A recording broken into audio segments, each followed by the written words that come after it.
This is another episode of The Blossom Podcast, your number one source for everything bariatric surgery, from pre-op to post-op. Registered dietitian Alex Conception gives you real, raw tips and motivation through your journey. This is The Blossom Podcast. Hello, family. Welcome back to the Blossom Podcast. So what is on the menu for today? The same thing as every day, protein. So there is a strong correlation between bariatric surgery and protein. And I'm sure through your research, when you Google, jump on the forums, read the literature, the consensus is protein, protein, protein. Am I right? I get a ton of questions about protein, and I'd like to take this opportunity to clear some of those up today. Okay, so there is actually a ton of information on this topic. So before I get ahead of myself and start rambling on, let's organize this a little bit. So first things first, I'd like to address the importance of protein. Then the common questions. Common questions being, why so much protein? How much should I have? Can I get all my protein at once? And also the assumption that this is a ketogenic diet. Okay, so let's get to the basics. Webster's Dictionary defines protein as, I'm just kidding. So, but seriously, protein 101. Protein is without a doubt the most important nutrient in the bariatric diet. Okay, the evolution of mankind has gone from food scarcity in the hunter-gatherer sense to overconsumption. Okay, and because the need to find food was eliminated from the day-to-day experiences from modern day, basically humans and domesticated animals. That is why. So we actually have a natural evolutionary instinct to think we need more. Okay, what this tool will provide, and I'm talking about your sleeve, of course, forces you to take things back a few thousand years to the basic necessities. So yes, you can survive and thrive on very low calories. If this wasn't true, this procedure wouldn't be backed by so many healthcare professionals, okay? And so many people wouldn't have done this procedure and actually doing very, very well. With that being said, this comes with some conditions, one of which is adequate protein consumption. Your body will adapt and adjust to the lower calories, but you need protein to heal, prevent muscle breakdown for energy, and sustain your metabolism. Proteins are part of every cell in your body. These proteins are continually being broken down into amino acids, used and replenished. But your body doesn't store protein for later. So eating enough protein is required, or the body will begin breaking down muscle mass to accommodate the need that lacks from food. So basic principles. After surgery, protein will help build and repair body tissue, including skin, muscle, and major organs. As a perspective, even with burn victims, clinically, the protein needs essentially double to aid with wound healing and cellular repair, and it's very, very important. After you heal, obviously your caloric intake is reduced dramatically with bariatric surgery, and as a survival mechanism, the body tends to preserve fat and use muscle mass as energy before it taps into fat stores. But when you consume sufficient protein every day, you will preserve muscle mass and force your metabolism to utilize fat for energy. This is called protein sparing.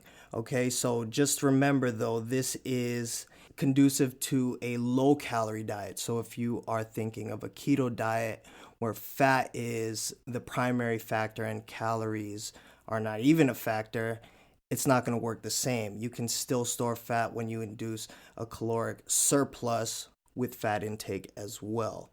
Okay, so with that being said, we can segue into the first frequently asked question, which is, this is pretty much keto diet, right? Wrong. The requirement is not a keto diet. Requirements being protein and vegetables is what I recommend as a guideline to make sure that you are not necessarily needing to monitor so much, but the sleeve will take care of the rest if you just stick to the protein and veggies. Okay, a keto diet is a 4-to-1 ratio of fat being the 4 and protein being, 1 being protein and carbohydrates with no regard to overall calories. What I'm asking from you is protein and non-starchy veggies while considering calories. Yes, the low-calorie nature can kick you into ketosis, but the protein can also kick you out of it because protein has a gluconeogenic effect as well.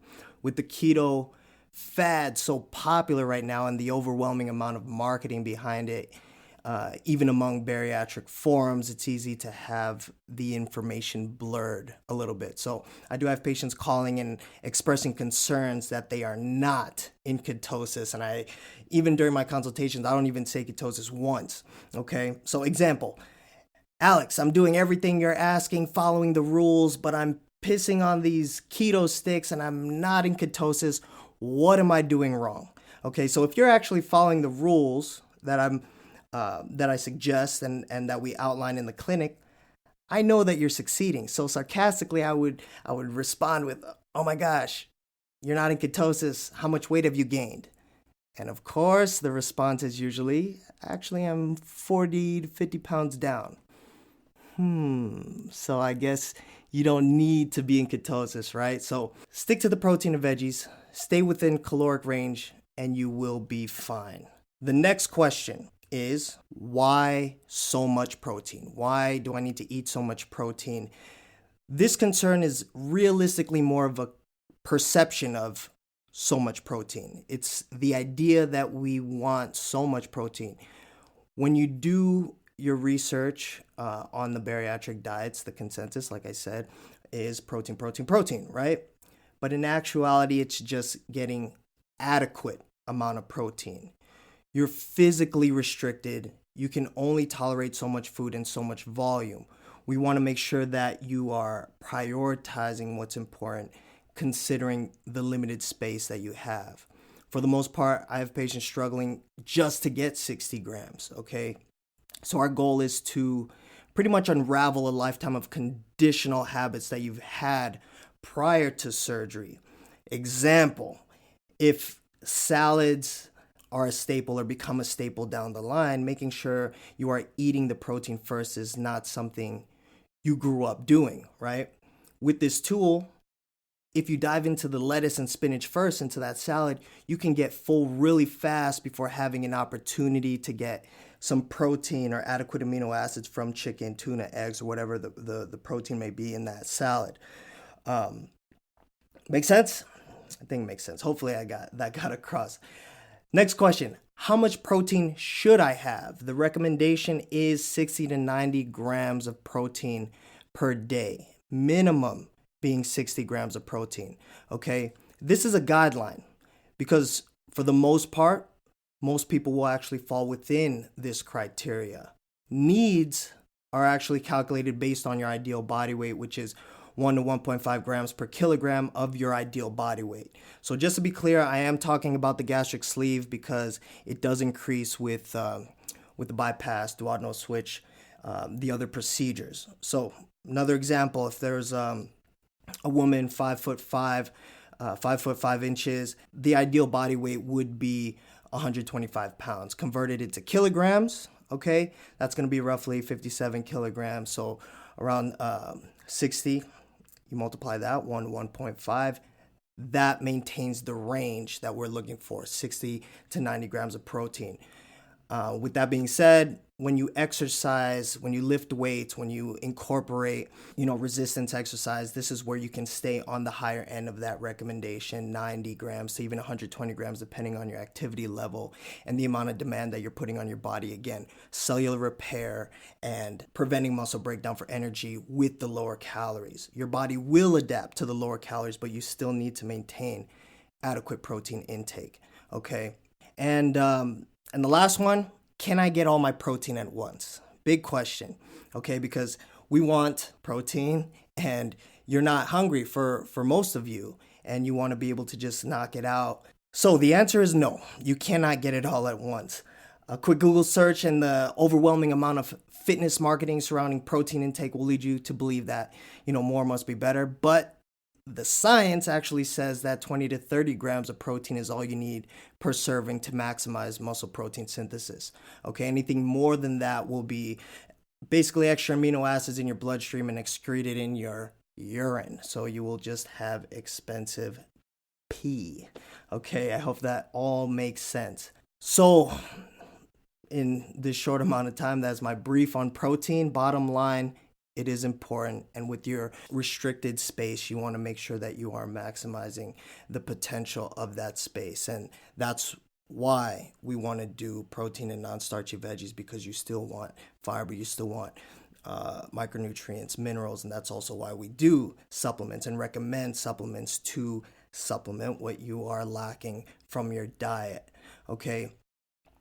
So as for protein supplement sources, I recommend Whey Isolate pretty much as a gold standard, but you are not limited to that. Hydrolyzed whey, plant-based, egg protein, and for those early on in their bariatric journey, protein waters have been really, really helpful because it's just easier to tolerate. With the thickness of the shakes, it can still be problematic early on. So protein waters will just be thinner and easier to get down, and also double as hydration as well. Okay, and we use in the clinic Bariatric Advantage. Okay, it's really tasty. There's plant-based options, protein waters, and a variety of flavors, including savory options like chicken soup, which can be a real nice break from all the sweet options that are there, because we don't typically go to a supplement store looking for savory protein. It's going to be typically vanilla, chocolate, strawberry, things like that. If you want to give them a try, jump on the Bariatric Advantage website, use the code RITELIFE, RITELIFE, and for all you first-time users, that's a 20% discount. I'm not getting paid for that plug, but I do like the product, and you have an opportunity to save some money, so use it if you want to, okay? So that's 20% off Bariatric Advantage, code RITELIFE, RITELIFE. So that's pretty much it. I hope you guys got some value from that. I hope I answered a bunch of your questions, or any questions that have been lingering on in your head that you are unsure of. All right, guys. Well, I will see you in the next. Peace. This was another episode of the Blossom Podcast. For more motivation and future episodes with Alex, make sure to subscribe so you don't miss out on any life-changing moments.